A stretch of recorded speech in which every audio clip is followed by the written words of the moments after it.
Namaste, welcome to my channel Qubit Educational Services and to the second part of GATE XE 2008 Engineering Mathematics section.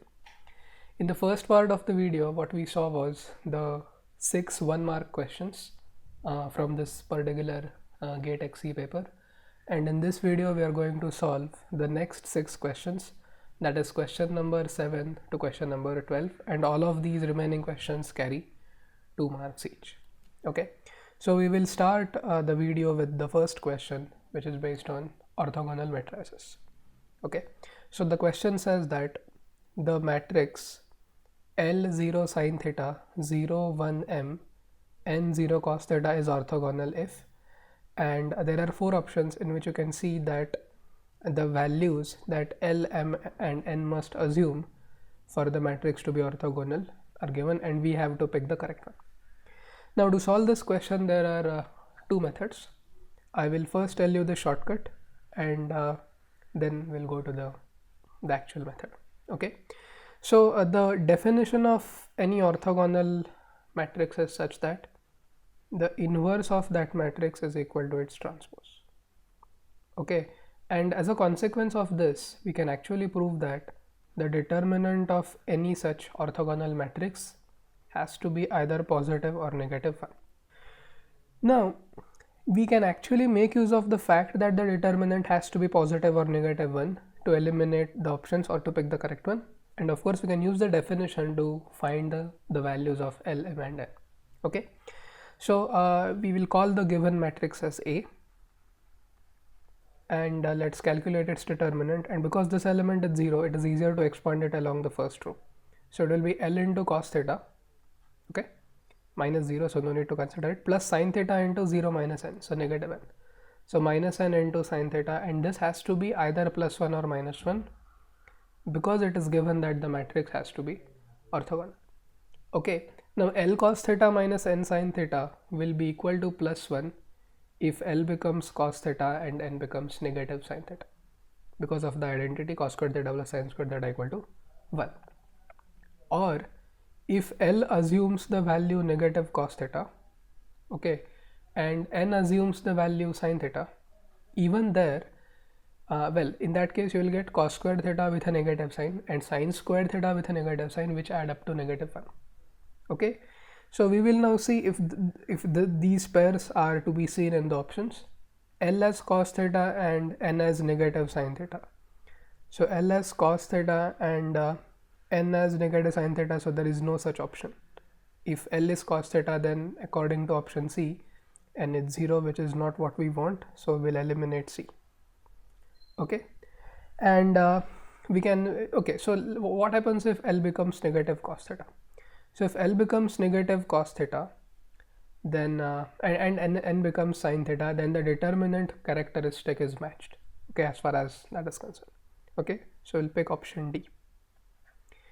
Now you may ask, there are matrices whose determinants are plus 1 or minus 1, but they are not necessarily orthogonal. Yes, that is also true, but if you, if the matrix does not have determinant plus 1 or minus 1, then definitely that is not going to be an orthogonal matrix, and you can check it for yourself that if you let L and M to be, or L, M and N to be the ones that you see in options A and B, then the determinant does not turn out to be either plus 1 or minus 1 always. Okay, so the correct option is option D. So here we have used the fact that determinant of any orthogonal matrix has to be plus 1 or minus 1. Okay, now you can also solve the same question of finding the values of L, M and N by using the definition of the orthogonal matrix, that is A inverse equal to A transpose.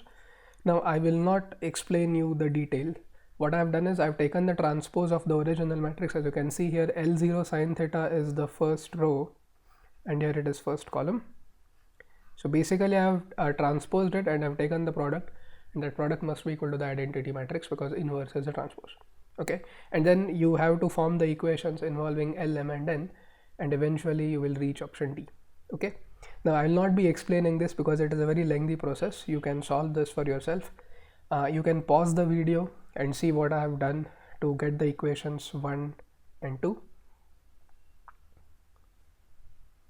and then from 1 and 2 I reach a conclusion whether it is either option B or option D, and then I again use the fact that the determinant must be +1 or -1, and as a result of that the correct option is option D, because the option B doesn't always have determinant of A equal to +1 or -1, as I explained you earlier.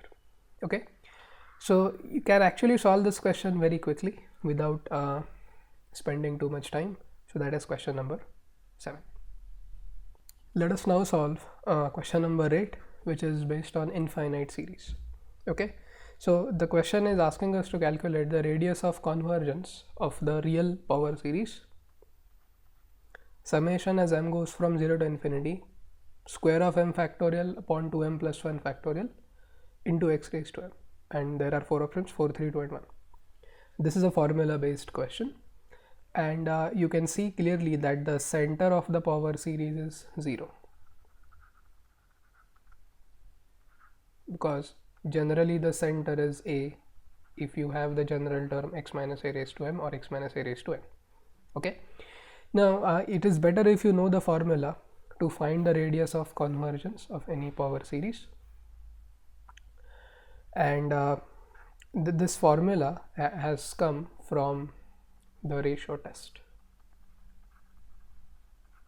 or occasionally you can also use the root test, but clearly here you can see that you are taking the ratios of the coefficients, so it is, this formula has been derived from the ratio test, but in some of the cases you may be required to use the Cauchy's nth root test as well. Okay, so what I've done is I've basically picked the nth term, or nth coefficient I would say, because the term would be the coefficient multiplied by that power of x. Okay, alright, so limit as n tends to infinity of mod of a n plus 1 upon a n, there is no need for mod here because everything here is positive, that is equal to, now see, for a n plus 1, m factorial would become n plus 1 factorial, and 2m plus 1 would become 2 into bracket n plus 1, because we are taking the next coefficient plus 1. So effectively it is 2n plus 2 plus 1 or 2n plus 3 factorial into reciprocal of an. Okay, so that will just be 2n plus 1 factorial upon n factorial. Sorry, it should be n factorial because I've used n instead of m because I'm more comfortable with the n notation. Okay, now you can use the reduction formula for factorials. Okay, so 2n plus 3 factorial can be written as 2n plus 1 factorial multiplied by 2n plus 2 into 2n plus 3.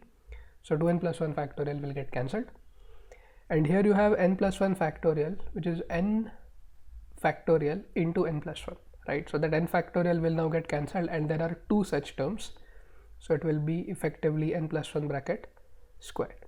Okay, now the next step is very easy. What you have to do is you have to divide the numerator and the denominator by n squared. Okay, so what you will get is 1 plus 1 upon n the whole squared, and inside you can distribute the two powers of n, one each to each of these two brackets. So it will be 2 plus 2 by n for this, and for the remaining one it will be 2 plus 3 by n. And as n tends to infinity, 1 upon n, 2 upon n and 3 upon n, all of them go to 0, and you will get 1 upon 2 into 2, so that is 1 upon 4, and clearly the radius should be the reciprocal of this. So 1 upon 4 is 4, and hence the correct option is option A. Okay, you may be asked to determine the radius of convergence of complex power series as well. Okay, alright, but nonetheless this was very easy. This was a very easy question. Sometimes they also ask you to determine the interval of convergence. So in the interval of convergence, what you are supposed to do is you are supposed to look at the interval of the real number line. Okay, so in this case the center is at 0, right, and the radius of convergence is 4, so it will be 4 units to the left of the center and to the right. Okay, and actually if they ask you to determine the interval, you have to also answer the question whether it is an open interval or a closed interval, or it is a semi-open interval where it is closed at one end and open at the other end.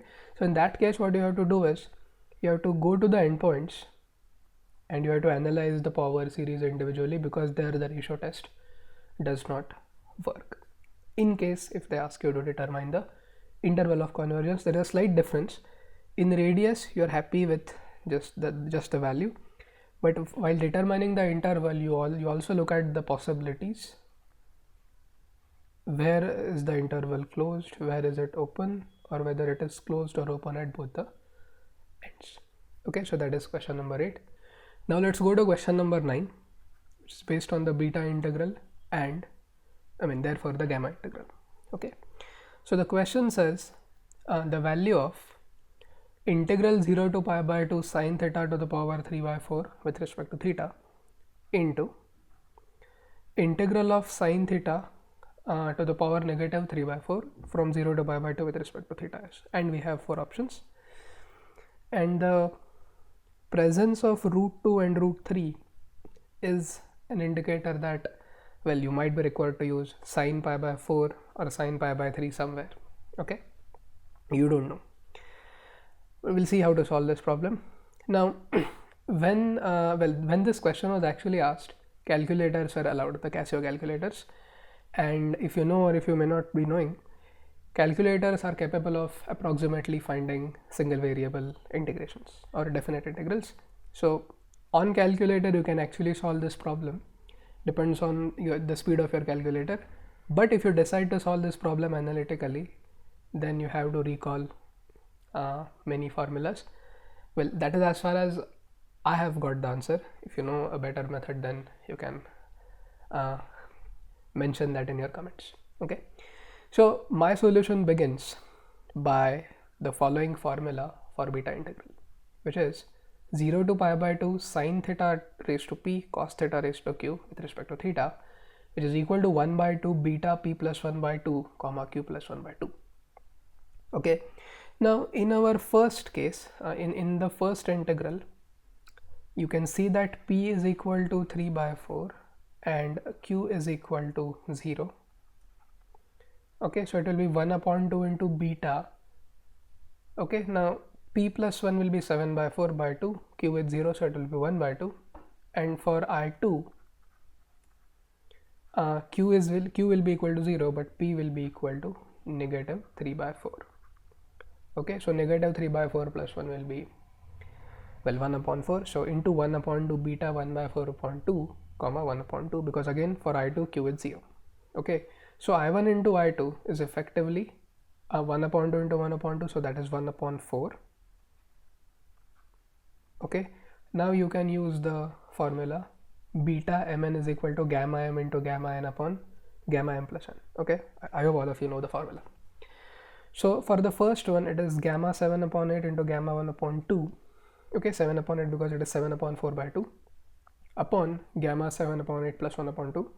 And for the second one, it will be gamma 1 upon 8 into gamma 1 upon 2 divided by gamma 1 upon 8 plus 1 upon 2.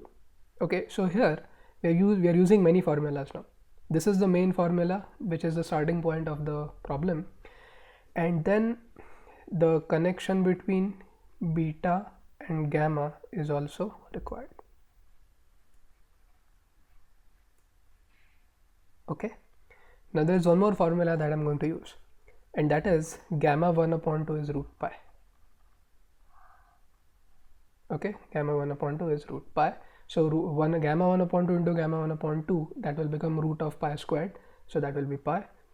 And then the new numerator is now gamma 7 upon 8 into gamma 1 upon 8 divided by gamma 7 upon 8 plus 1 upon 2 into gamma 1 upon 8 plus 1 upon 2.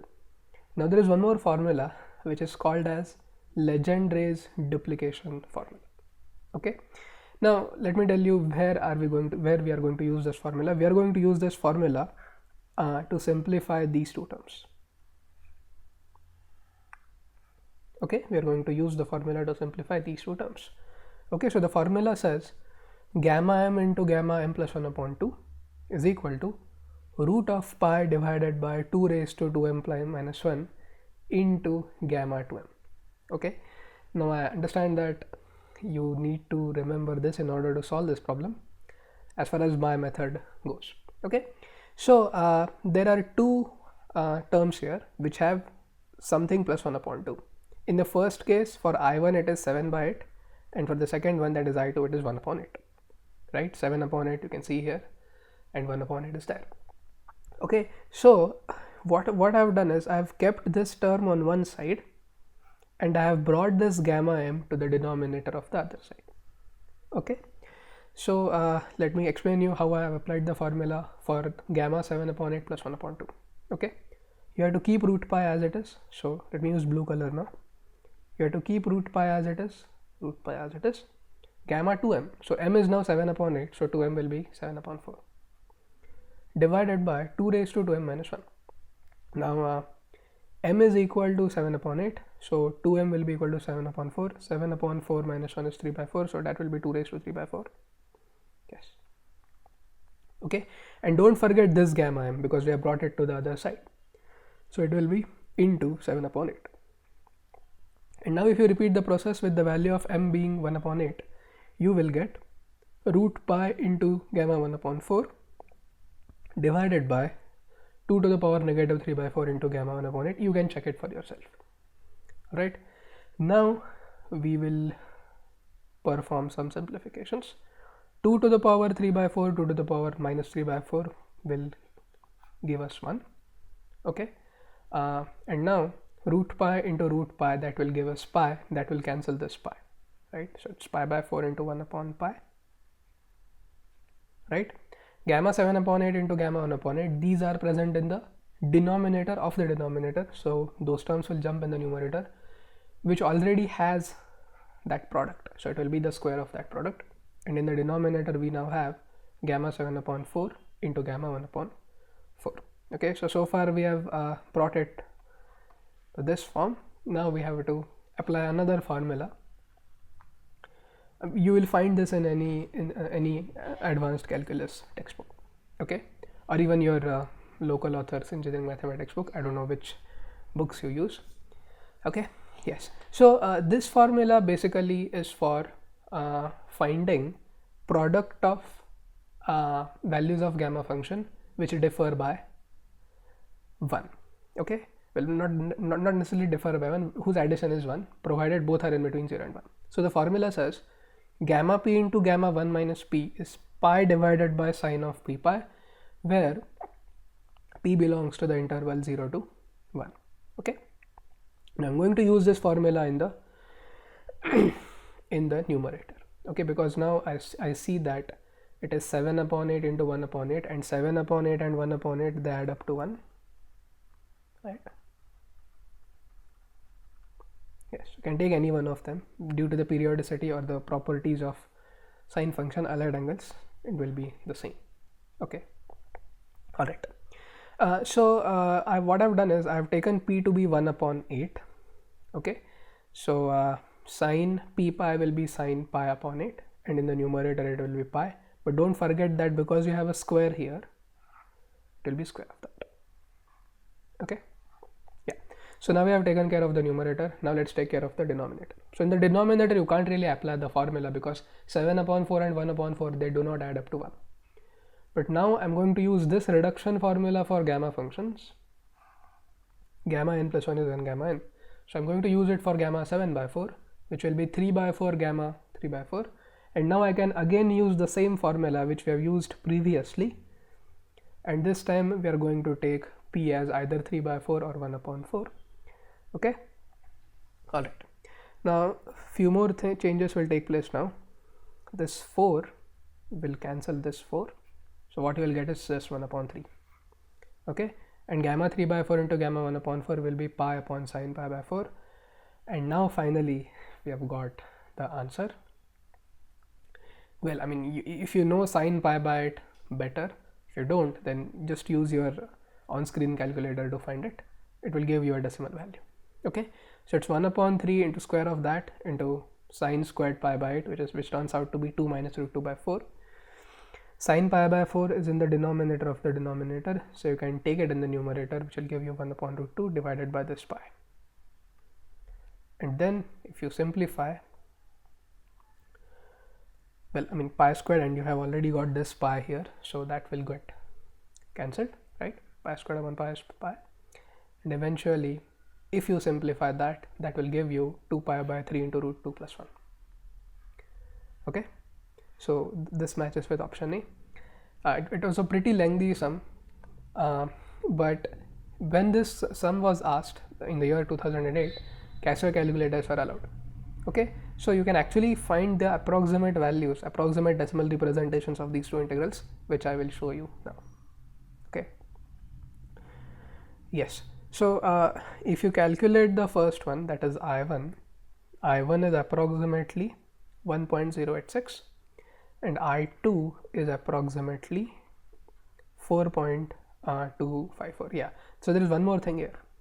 If you input the lower limit as 0, this one, the calculator will show you mathematical error or math error because it is an improper integral. So you can include you can put a small gap and take the lower limit to be 0.001, which turns out to be 4.2543, whatever that is. And if you take the product of these two numbers and find the decimal representation of option A, 2 pi by 3 into root 2 plus 1, which you have got here, you will find that they both match. Okay, and I mean, of course, none of the other options will match with that accuracy with which it matches with option A.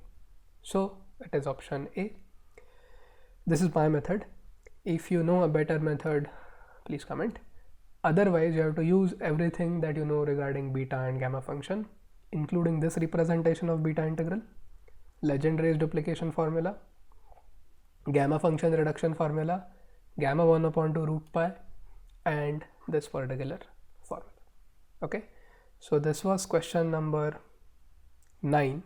Let's now solve question number 10, which is based on complex differentiation. Question 10 says if f of z is equal to y into 1 plus x squared plus iota or I into y squared plus 2y into x is differentiable at a point z equal to z naught, then f dash of z naught is 0, 1, I, negative I. Okay, so here it goes without saying that both x and y are real numbers. Okay, because z is itself made up of x and y, which are real and imaginary parts respectively. And in our usual notation, f of z, which is u plus iv, so in this case u is the real part, which is y into 1 plus x squared, and v is the imaginary part, which is y squared plus 2y into x. Okay, now they are saying that it is differentiable at a point z equal to z naught, so I'll first determine what that point is or where that is. Okay, z naught, and to find it I've used Cauchy-Riemann equations. So partial u with respect to x will be, now use these two, u with respect to x, it's y into 0 plus 2x plus 2x, that is very straightforward. So it will be 2x into bracket y plus 1, and partial v with respect to y would be x into 2y plus 2, and if I take 2x common, well 2 common rather, not x, 2x, if I take 2 common, then it will be 2x into y plus 1, and this is true for all z. Okay, so we have not yet succeeded in determining that particular point z naught. Okay, so for that we need to use the second Cauchy-Riemann equation.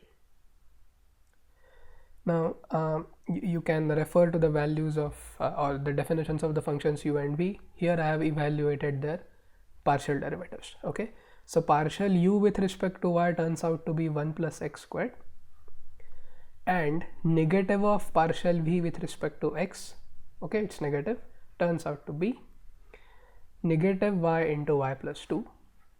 You can very easily determine these two by looking at the definitions of u and v. If you want, you can pause the video and write down the definitions of u and v and then evaluate their partial derivatives on your own. Okay, and let me also remind you that it is not partial u with respect to y equal to partial v with respect to x, but it has this negative sign here. Okay, now let us equate 1 plus x squared to negative of y squared well, negative y squared minus 2y. Okay, so if these two things are equal, it gives rise to one polynomial equation in x and y, which is x squared, and you can write these three terms together as y plus 1 bracket squared, right?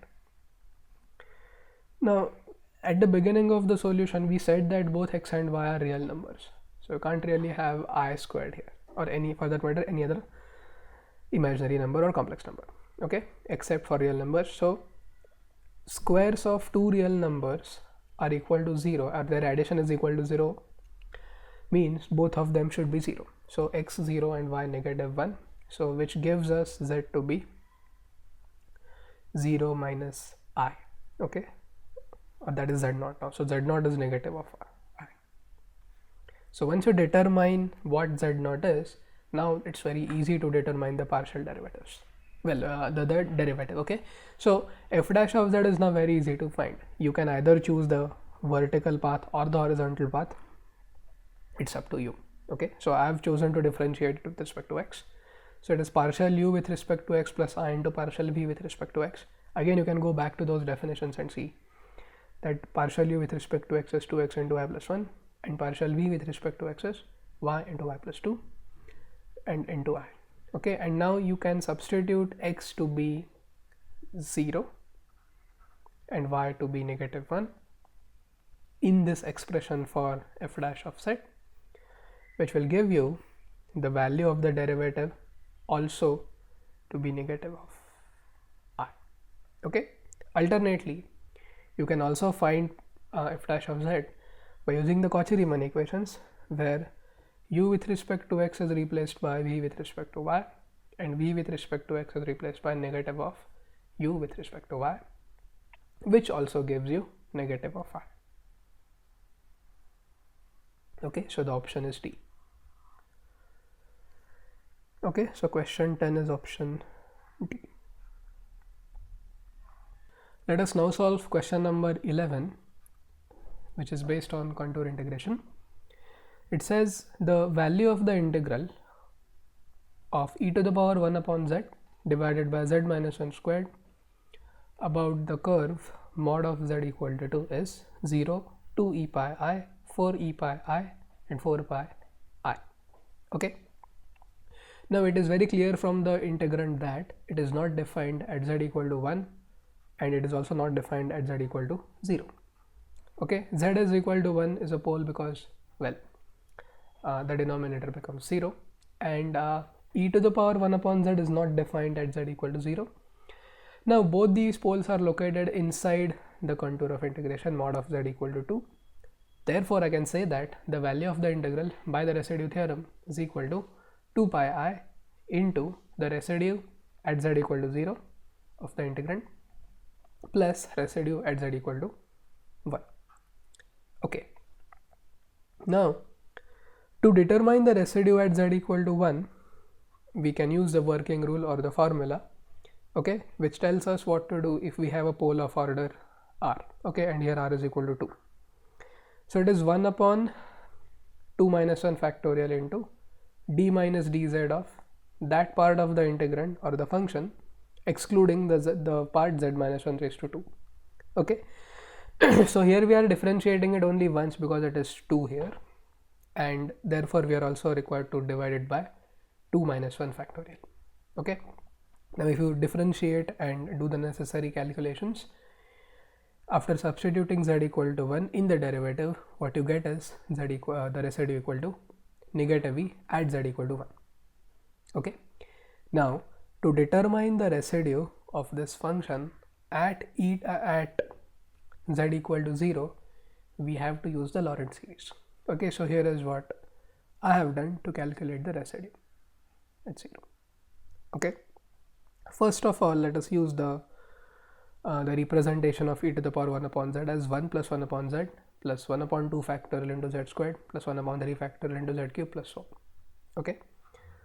Well, a consequence of the Maclaurin series. And now you have to carefully rearrange the terms, and what I mean is you have 1 upon z minus 1 squared, right? You can also write it as 1 upon 1 minus z squared, yes. And now you recall the sum to infinity of a geometric progression. Okay, so it is 1 upon 1 minus z, which is 1 plus z squared and so on, and because it is squared you have to multiply it again by 1 plus z squared. Now you note that this is a GP now, okay, with first term 1 and common ratio z. So there are some assumptions here that mod z has to be less than 1, and we know that it is true because eventually we are going to find it at z equal to 0 because we are expanding it about z equal to 0. Okay, all right. Now what you should do is you should not waste time in multiplying every term, because I mean it will take you infinite amount of time. So what I've done is I've only considered expansions till z cube. Okay, so it is 1 plus z squared into z cube plus z cube into 1 plus z plus z squared plus z cubed and so on plus z squared plus z cubed plus z raised to 4 and so on. Okay, so what you'll find is every time you multiply by the next term in the series, it will start with the next power of z.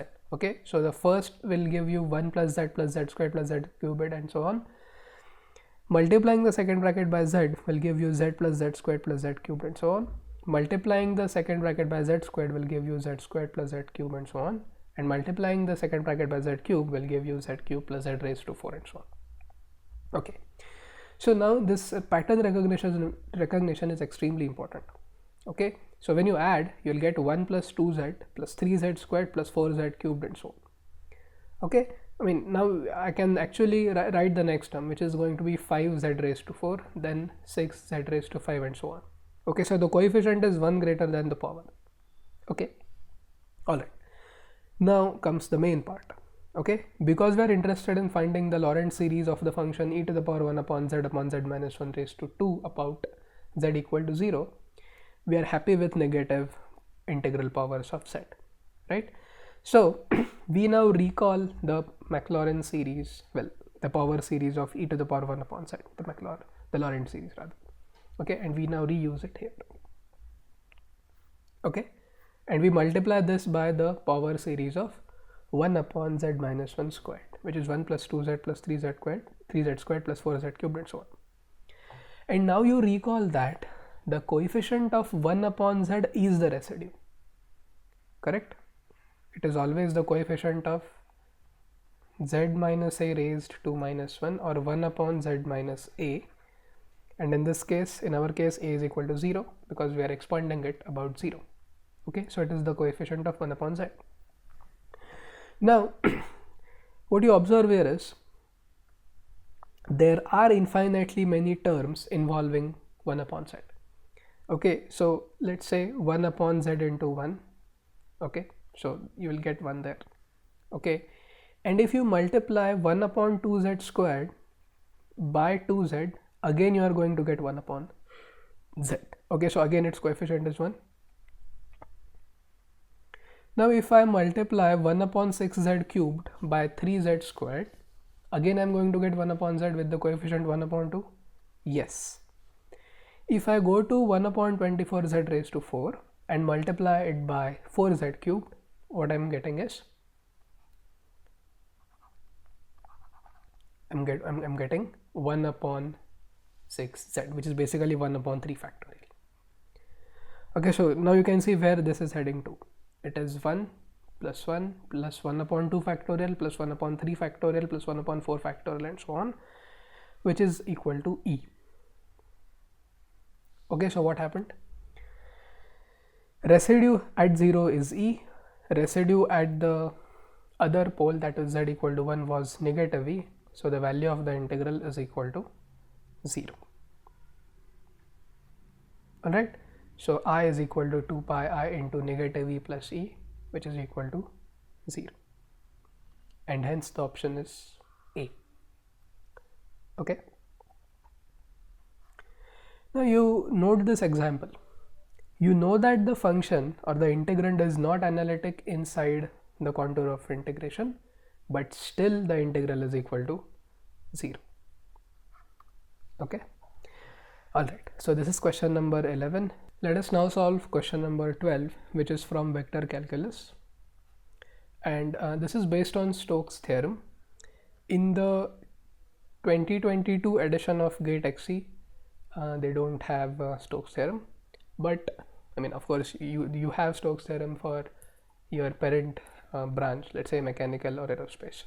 Okay, all right. So the question says the absolute value of the integral along the curve C of negative z in dx plus x dy plus y dz, where C is the curve obtained by the intersection of x squared plus y squared equal to a squared, where a is positive and y equal to z is, and we have 4 options. Okay, now you may recall that x squared plus y squared equal to a squared is an infinitely long cylinder, okay, whose axis is the z axis. It is a right circular cylinder and whose radius is equal to a, and y equal to z is a plane, right? So I have provided you the pictorial representation of these two surfaces. The red cylinder that you see here is the cylinder x squared plus y squared equal to a squared, and the green plane that you see is the plane y equal to z. Okay, so the red line here is the positive x-axis, okay, and well, the green one is y and the blue is z. Okay, this is actually the positive y-axis. I've actually rotated the figure. All right, now the curve of intersection of the plane with the cylinder is actually an ellipse. Okay, now I'm stating the type of conic or the type of the curve because we're actually going to find its area. Okay, so this is an ellipse. The black curve of intersection that you see here, it is an ellipse. Okay, and you also note that the projection of this ellipse on the xy plane is actually the circle x squared plus y squared equal to a squared. Okay, well, I'll come to that later. Now, in order to determine this line integral, we are going to make use of the Stokes' theorem. Okay, so first let us denote by f bar the vector function, which is the integrand negative z I cap plus x j cap plus y k cap, and you can see that here, negative z dx x dy y dz, so negative z I cap plus x j cap plus y k cap. Now, in order to determine the line integral, let's calculate the surface integral, where the integrand has to be the curl of this function. Okay, so ijk partial x partial y partial z negative z xy. So if you calculate the curl, now I'm not going to explain how to calculate the curl, you can calculate it for yourself. So the curl turns out to be I cap minus j cap plus k cap. Okay, and by the Stokes' theorem, the line integral, which is what we want, so this is what we want, will be equal to the surface integral over the area enclosed by the curve of curl of f bar dot n cap ds, where n cap is basically the unit vector perpendicular to the surface. Okay, now we know that we have a flat surface here, which is that of a plane, and then the unit normal vector. Now it really doesn't matter now, because what we want is the absolute value of the integral. Okay, so even if we take this normal vector well, in such a way that it entirely lies above the xy plane or below the xy plane, we really don't care. Okay, so in order to determine the n cap, what you need to do is you need to go to the equation of the plane, which is y equal to z, or you can rewrite it as 0x plus 1y plus minus 1z equal to 0. Now the normal vector, not the unit normal vector, the normal vector n bar to this plane is 0i plus 1j minus k. Now, and this is very easy to find. Either you can find the gradient of the scalar function, which is the left hand side, that is this one, or if you know the standard equation of the plane, ax plus by plus cz plus t equal to 0, then ai plus bj plus ck is the normal vector. Okay, now because we want the unit vector, we need to divide it by its own magnitude, which is root 2. You can very clearly see that the magnitude is root 2 because the vector is 0, 1, minus 1. Right, so the magnitude is root 2, so you can divide it by the magnitude. And now you need to take the dot product of the curl, which is a constant vector, with, well, n cap. Okay, So it is I 1 into 0 0, minus 1 into 1 minus 1, 1 into minus 1 minus 1. So basically it is negative 2 divided by root 2 ts. Okay, so negative 2 upon root 2 is negative root 2 multiplied by double integral of 1 ts over the area of the ellipse, right? And if the integrand is 1 in the double integral, then it represents the area. You know that. Okay, so what is the area of the ellipse? Okay, now to determine the area of the ellipse and why it is root 2 times the area of the circle, let me explain that. Okay, see, now this is the equation of, well, this is the green plane, y equal to z. Okay, and the angle between, okay, so let me make that statement here. Angle between z equal to 0, that is the xy plane, and the plane y equal to z, that is the given plane, is 45 degrees. Is 45 degrees or pi by 4 radians. So if you project the entire area of the ellipse on the xy plane, it is actually area of the ellipse multiplied by cosine of the angle between them. Okay, so we want area of the ellipse, so it will be sec pi by 4 or root 2 multiplied by the area of the projection, which is the circle. Okay, and we have already talked about this at the beginning of the problem, that the projection of the ellipse on the xy plane is actually the circle x squared plus y squared equal to a squared, whose area is pi a squared. Correct? So negative root 2 into pi a squared into root 2, which is negative 2 pi a squared. Okay, root 2 into root 2 is 2. So the absolute value is just 2 pi a squared, and that is option D. Okay, yes, so we have solved 6 2 marks questions, beginning with question number 7 and ending with question number 12. Thank you for watching and all the support. In our next video, we will solve the remaining 6 questions from the same section. Okay, so see you in the next video and all the best for your preparations. Thank you.